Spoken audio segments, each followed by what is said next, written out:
ಎಲ್ಲರಿಗೂ ನಮಸ್ಕಾರ. Welcome back to my YouTube channel Meenashu ad creation. 2025ನೇ ಇಸ್ವಿಗಿಂತ ಮುಂಚೆ 25 ವಿಚಾರಗಳ ಒಂದು ಅವಲೋಕನದಲ್ಲಿ ಇದು 7ನೇ ದಿನ ಆಗಿರುತ್ತೆ. ಇವತ್ತಿನ ಕಾನ್ಸೆಪ್ಟು ಮೌನ.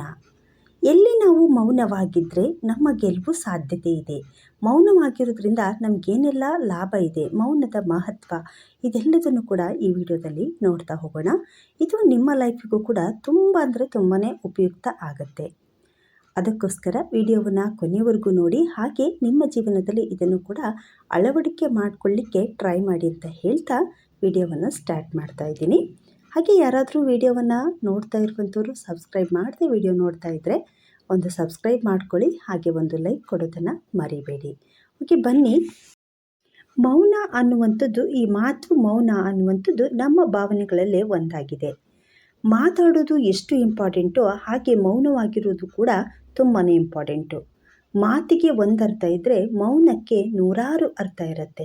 ನಾವು ಯಾವ ಕ್ಷೇತ್ರದಲ್ಲಿ ಮಾತಾಡಬೇಕು, ಯಾವ ಕ್ಷೇತ್ರದಲ್ಲಿ ಮಾತಾಡಬಾರ್ದು ಅನ್ನುವಂಥದ್ದು ನಮಗೆ ಸ್ಪಷ್ಟವಾಗಿ ತಿಳಿದಿರಬೇಕು. ಹಾಗ ತಿಳಿದಾಗ ಮಾತ್ರ ಯಾವುದೇ ಥರದ ಗೊಂದಲಕ್ಕೆ ನಾವು ಈಡಾಗೋದಿಲ್ಲ, ನಮ್ಮ ಗೆಲುವು ಕೂಡ ಸಾಧ್ಯತೆ ಇದೆ. ಕೆಲವೊಂದಿಷ್ಟು ಸ್ಥಳಗಳಲ್ಲಿ ನಾವು ಮಾತಾಡಲೇಬಾರ್ದು. ಆ ಮಾತಾಡದೆ ಇರೋದಕ್ಕೆ ಸುಮಾರು ಅರ್ಥಗಳಿರುತ್ತೆ. ಆ ಕ್ಷೇತ್ರದಲ್ಲಿ ನಮ್ಮ ಗೆಲುವು ಕೂಡ ಸಾಧ್ಯತೆ ಇದೆ. ಫಾರ್ ಎಕ್ಸಾಂಪಲ್ ಆಗಿ ಲೈಫಲ್ಲಿ, ಅದರಲ್ಲೂ ನಾವು ಮನೆಯದೇ ಎಕ್ಸಾಂಪಲನ್ನು ತಗೊಳ್ಳೋಣ. ನಮ್ಮ ಮನೆಯಲ್ಲಿ ಅಪ್ಪ ಅಮ್ಮ ಇರ್ಬೋದು, ಅಥವಾ ಅಣ್ಣ ತಮ್ಮಂದಿರ್ಬೋದು, ಅಥವಾ ಲೈಫ್ ಪಾರ್ಟ್ನರ್, ಗಂಡ ಹೆಂಡತಿ, ಯಾರ್ದೋ ಮಧ್ಯೆ ಒಂದಿಷ್ಟು ಜಗಳ ನಡೀತಾ ಇರುತ್ತೆ. ಯಾವುದೋ ಒಂದು ವಿಷಯಕ್ಕೆ ಜಗಳ ನಡೆದಂಥ ಸಮಯದಲ್ಲಿ ಯಾರಿಗೆ ಜಾಸ್ತಿ ಕೋಪ ಬಂದಿರುತ್ತಲ್ವ, ಆ ಕ್ಷಣ ನೋಡ್ಕೊಂಡ್ಬಿಟ್ಟು ಆ ಸಿಚುವೇಶನನ್ನು ಹ್ಯಾಂಡಲ್ ಮಾಡುವಂಥದ್ದು ಪ್ರತಿಯೊಬ್ಬರ ಕರ್ತವ್ಯ ಕೂಡ ಆಗಿರುತ್ತೆ. ಆ ಸಿಚುವೇಶನನ್ನು ತಣ್ಣಗೆ ಮಾಡಿದ್ರಿ ಅಂತಂದರೆ ನಿಮ್ಮ ಗೆಲುವು ನಿಮ್ಮ ಕೈಯಲ್ಲೇ ಇರುತ್ತೆ. ಅಂದರೆ ಇಬ್ಬರು ಜಗಳ ಮಾಡ್ತಾ ಇರಬೇಕಾದ್ರೆ ಯಾರಾದರೂ ಒಬ್ಬರು ಸೈಲೆನ್ಸಿಗೆ ಹೋಗಿಬಿಡಬೇಕು. ಸೈಲೆಂಟ್ ಆಗಿಬಿಟ್ರಿ ಅಂತ ಹೇಳಿದರೆ ಆ ಸಿಚುವೇಶನ್ ತನ್ನಿಂದ ತಾನೇ ತಣ್ಣಗಾಗ್ಬಿಡತ್ತೆ. ಸೊ ಇದರಿಂದ ಪ್ರೀತಿ ವಿಶ್ವಾಸ ಕೂಡ ವೃದ್ಧಿ ಆಗ್ತಾ ಹೋಗುತ್ತೆ. ಯಾರಾದರೂ ಫ್ಯಾಮಿಲಿಯಲ್ಲಿ ಅವ್ರ ಗಂಡ ಹೆಂಡತಿ ತುಂಬ ಚೆನ್ನಾಗಿದ್ದಾರೆ, ಅವ್ರು ತುಂಬ ಯಾವತ್ತೂ ಜಗಳನೇ ಆಡೋದಿಲ್ಲ, ತುಂಬ ಪ್ರೀತಿಯಿಂದ ವಿಶ್ವಾಸದಿಂದ ಇದ್ದಾರೆ, ಅನ್ಯೋನ್ಯವಾಗಿದ್ದಾರೆ ಅಂತ ನಮಗೇನಾದರೂ ಅನ್ನಿಸ್ತಿದೆ ಅಂತಂದರೆ ಅವರು ಅವರ ಲೈಫಲ್ಲಿ ಇದನ್ನೇ ಅಳವಡಿಕೆ ಮಾಡಿಕೊಂಡಿರ್ತಾರೆ. ಯಾರಾದರೂ ಸ್ವಲ್ಪ ಕೋಪಕ್ಕೆ ಒಳಗಾದರೂ, ಗಂಡನೋ ಅಥವಾ ಹೆಂಡ್ತಿನೋ ಜಾಸ್ತಿ ಕೋಪದಲ್ಲಿದ್ದು ಏನಾದರೂ ಜಗಳ ಆಗ್ತಾ ಇತ್ತು ಅಂತಂದರೆ ಆ ಸಿಚುವೇಷನಲ್ಲಿ ಒಬ್ಬರು ಯಾರಾದರೂ ಸೈಲೆಂಟ್ ಆಗಿಬಿಟ್ರೆ ತನ್ನಿಂದ ತಾನೇ ಆ ಸಿಚುವೇಶನ್ ಕ್ಲೋಸ್ ಆಗಿಬಿಡುತ್ತೆ. ಹಾಗೆಯೇ ಅವರಿಬ್ಬರ ಮಧ್ಯದಲ್ಲಿ ಯಾವುದೇ ಥರದ ಮನಸ್ತಾಪ ಕೂಡ ಬರಲ್ಲ. ಈ ಥರದ ನಮಗೆ ಸನ್ನಿವೇಶಗಳು ಸಾಕಷ್ಟು ಸಿಗುತ್ತೆ. ಇದು ನಮ್ಮ ಮನೆಯಲ್ಲಿ ನಡೆಯುವಂಥ ಒಂದು ಎಕ್ಸಾಂಪಲ್ ಅಷ್ಟೇ. ಮನೆಯಲ್ಲಿ ಎಲ್ಲರೂ ಹ್ಯಾಪಿಯಾಗಿರಬೇಕು ಅಂತಂದರೆ ಕೆಲವೊಂದು ಸಾರಿ ನಾವು ಸೈಲೆಂಟಾಗಿ ಕೂಡ ಇರಬೇಕಾಗತ್ತೆ. ನಮ್ಮ ತಪ್ಪಿದೆಯೋ ತಪ್ಪಿಲ್ದೇನೋ ನಾವು ಕೆಲವೊಂದು ಸಾರಿ ಸೈಲೆನ್ಸನ್ನು ಆವರಿಸ್ಕೊಳ್ಳೇಬೇಕಾಗತ್ತೆ. ಪ್ರಸ್ತುತವಾಗಿ ಎಲ್ಲಿ ನೋಡಿದರೂ ಅಲ್ಲಿ ಸದ್ದು, ಗದ್ದಲ, ಟೆನ್ಷನ್, ಭಯ, ಒತ್ತಡದಿಂದ ಕೂಡಿರ್ತೀವಿ.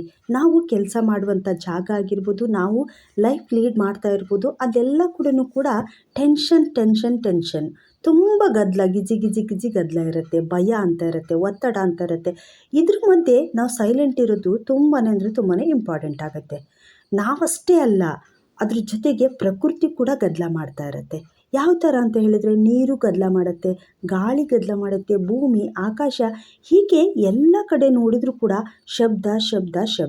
ಈ ಶಬ್ದದಿಂದ ಏನಾಗ್ಬಿಟ್ಟಿದೆ, ನಾವು ಆಂತರಿಕವಾಗಿ ಮತ್ತು ಬಾಹ್ಯವಾಗಿ ನಮಗೆ ತುಂಬ ಅಂದರೆ ತುಂಬಾ ಸ್ಟ್ರೆಸ್ ಆಗ್ತಾ ಇದೆ. ಸೊ ಇದನ್ನು ಕಂಟ್ರೋಲ್ ಮಾಡ್ಕೋಬೇಕು ಅಂತಂದರೆ ನಾವು ಮೌನಕ್ಕೆ ಹೋಗಬೇಕಾಗತ್ತೆ, ನಾವು ಮೌನವನ್ನು ಆಚರಣೆ ಮಾಡಲೇಬೇಕಾಗತ್ತೆ. ಸೊ ಹಾಗಾಗಿ ಆಂತರಿಕ ಮತ್ತು ಬಾಹ್ಯವಾಗಿ ಶಬ್ದ ಮಾಡ್ತಾನೆ ಇರೋದ್ರಿಂದ ನಾವು ಸ್ವಲ್ಪ ಕೂಲಾಗಿರುವಂಥದ್ದನ್ನು ಕಲ್ತ್ಕೋಬೇಕು. ಅದಕ್ಕೆ ಗೌತಮ ಬುದ್ಧರು ತಮ್ಮ ಶಿಷ್ಯರಿಗೆ ಯಾವಾಗಲೂ ಹೇಳ್ತಿರ್ತಾರೆ, ಶಾಂತವಾಗಿರಿ, ಮೌನವಾಗಿರಿ ಅಂತ ಹೇಳ್ತಿದ್ರು. ಶಾಂತಗೊಳ್ಳೋದು ಅಂತಂದರೆ ಮಾತನಾಡದೇ ಇರೋದು ಅಂತ ಅಲ್ಲ, ಮಾನಸಿಕವಾಗಿ ಭೌತಿಕವಾಗಿ ಮೌನವಾಗಿರುವಂಥದ್ದು. ಯಾವ ಸ್ಥಳದಲ್ಲಿ ನಾವು ಸುಮ್ಮನಿದ್ರೆ ನಮ್ಮ ಗೌರವ ಜಾಸ್ತಿ ಹೆಚ್ಚಾಗುತ್ತೆ ಅನ್ನುವಂಥದ್ದನ್ನು ನೀಟಾಗಿ ನಾವು ನೋಡ್ಕೋಬೇಕಾಗತ್ತೆ, ಅದನ್ನು ಅರ್ಥ ಮಾಡ್ಕೋಬೇಕಾಗತ್ತೆ.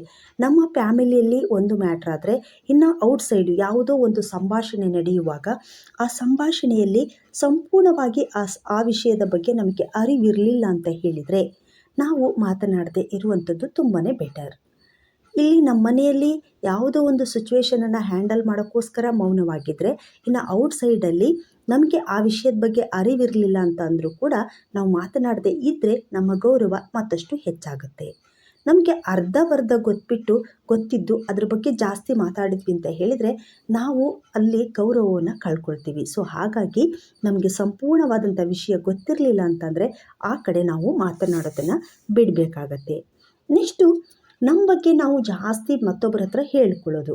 ಅದನ್ನು ಪದೇ ನಾವು ಹೇಳ್ತಾ ಇದ್ವಿ ಅಂತಂದರೆ ಯಾವುದೋ ಒಂದು ವಿಷಯದ ಬಗ್ಗೆ ನಮ್ಮ ಬಗ್ಗೆ ಅವ್ರು ಏನೋ ಒಂದು ವಿಷಯ ಕೇಳಿದ್ರು ಅಂದರೆ ನಾವು ಅದನ್ನು ಭಾಳ ಹೇಳುವಂಥದ್ದು. ನಾನು ಹಾಗೆ, ನಾನು ಹೀಗೆ, ನಾನು ಹಾಗೆ ಮಾಡ್ತೀನಿ, ಹೀಗೆ ಮಾಡ್ತೀನಿ. ನಿಮ್ಮ ಫ್ಯಾಮಿಲಿ ಬಗ್ಗೆನೇ ಪದೇ ಹೇಳ್ಕೊಂಡ್ರೆ ಅಂದರೂ ಕೂಡ ಅವರು ನಿಮ್ಮ ಮೇಲೆ ಅಸಡ್ಡೆ ಭಾವನೆಯನ್ನು ತೋರಿಸ್ತಾರೆ. ಸೊ ಹಾಗಾಗಿ ಎಷ್ಟಿರುತ್ತೋ ಅಷ್ಟನ್ನೇ ಮಾತಾಡಿ, ಉಳಿದ ಸಮಯದಲ್ಲಿ ನೀವು ಮೌನವಾಗಿ ಇರಬೇಕಾಗತ್ತೆ. ನಮ್ಮ ಮಾತಿನಿಂದ ಮತ್ತೊಬ್ಬರಿಗೆ ಯಾರಿಗೂ ನೋವು ಆಗಬಾರ್ದು. ನಾವೇನಾದರೂ ಮಾತಾಡ್ತಾ ಇದ್ದೀವಿ ಅಂತ ಹೇಳಿದರೆ ಅದಕ್ಕೊಂದು ಮೀನಿಂಗ್ಫುಲ್ ಇರಬೇಕಾಗತ್ತೆ. ಸಮಯೋಚಿತವಾಗಿ ಯೋಚನೆ ಮಾಡಿ ಮಾತಾಡಬೇಕಾಗತ್ತೆ. ಏನೇ ಒಂದು ನಿರ್ಧಾರವನ್ನು ಕೈಗೊಳ್ಳುವಾಗಲೂ ಕೂಡ ಅಷ್ಟೇ, ಅದು ಆ ಸಿಚುವೇಶನಿಗೆ ಸಮಂಜಸವಾಗಿದ್ದು ಒಳ್ಳೆಯ ರೀತಿ ಆಗಿದ್ದರೆ ಮಾತ್ರ ನೀವು ಮಾತಾಡಬೇಕಾಗುತ್ತೆ. ಇಲ್ಲ ಅಂದರೆ ನೀವು ಮೌನವಾಗಿರಬೇಕಾಗತ್ತೆ. ನಾವು ತುಂಬ ಕಡೆ ಹೋಗ್ತಿರ್ತೀವಿ, ತುಂಬ ಕಡೆ ನೋಡ್ತಿರ್ತೀವಿ. ನಮ್ಮದಲ್ಲದ ವಿಷಯಕ್ಕೆ ನಾವು ಎಂಟರ್ಫಿಯರ್ ಆಗಿಬಿಟ್ಟು ಅಲ್ಲಿ ಏನೋ ಗೊಂದಲವನ್ನು ಸೃಷ್ಟಿ ಮಾಡ್ಕೊಳ್ತೀವಿ. ಅದು ನಮ್ಮ ಮೇಲೆ ಬಿದ್ದುಬಿಡತ್ತೆ. ಸೊ ಅದಕ್ಕೋಸ್ಕರ ಇಂಥ ಸಿಚುವೇಶನ್ನಲ್ಲೂ ಕೂಡ ನಾವೇನು ಮಾಡಬೇಕಾಗತ್ತೆ, ಮೌನವಾಗಿ ಇರಬೇಕಾಗತ್ತೆ. ನೆಕ್ಸ್ಟು ಯಾರಾದರೂ ಏನಾದರೂ ವಿಷಯವನ್ನು ನಮ್ಮ ಹತ್ರ ಹೇಳ್ತಾ ಇದ್ದಾರೆ ಅಂತಂದರೆ ಅದು ಸಂಪೂರ್ಣವಾಗಿ ಕೇಳಿಸ್ಕೊಳ್ಳುವಂಥ ವ್ಯವಧಾನ ನಮಗಿರಬೇಕು. ಅದನ್ನು ಬಿಟ್ಟು ಅರ್ಧಂಬರ್ಧ ಕೇಳಿಸ್ಕೊಂಡ್ಬಿಟ್ಟು ರಿಯಾಕ್ಟ್ ಮಾಡುವಂಥದ್ದಲ್ಲ. ಸೊ ಆ ಸಮಯದಲ್ಲೂ ಕೂಡ ನಮಗೆ ಮೌನ ತುಂಬಾ ಇಂಪಾರ್ಟೆಂಟ್ ಆಗುತ್ತೆ. ಮಾತು ಬೆಳ್ಳಿ ಆದರೆ ಮೌನ ಬಂಗಾರ. ನಾವು ಮೌನವಾಗಿ ಎಷ್ಟು ನಮ್ಮನ್ನು ನಾವು ತೊಡಗಿಸ್ಕೊಳ್ತೀವೋ, ಯಾವ ಕ್ಷೇತ್ರದಲ್ಲಿ ನಾವು ಮಾತಾಡಬೇಕು, ಯಾವ ಕ್ಷೇತ್ರದಲ್ಲಿ ನಾವು ಮಾತಾಡಬಾರ್ದು ಅನ್ನೋದನ್ನು ನಾವು ಕಲಿತೀವೋ ಅಷ್ಟು ಯಶಸ್ವಿಯಾಗಿ ನಾವು ಬೆಳಿತೀವಿ. ಸೊ ಹಾಗಾಗಿನೇ ಮೌನವನ್ನು ಬಂಗಾರಕ್ಕೆ ಹೋಲಿಸಲಾಗಿದೆ. ಈ ಮೌನವನ್ನು ಯಾರು ಸಮಂಜಸವಾಗಿ ನಿಭಾಯಿಸ್ತಾರೆ ಅಂತ ಹೇಳಿದರೆ ಜ್ಞಾನಿಗಳು ಅಂತ ಹೇಳ್ಬೋದು.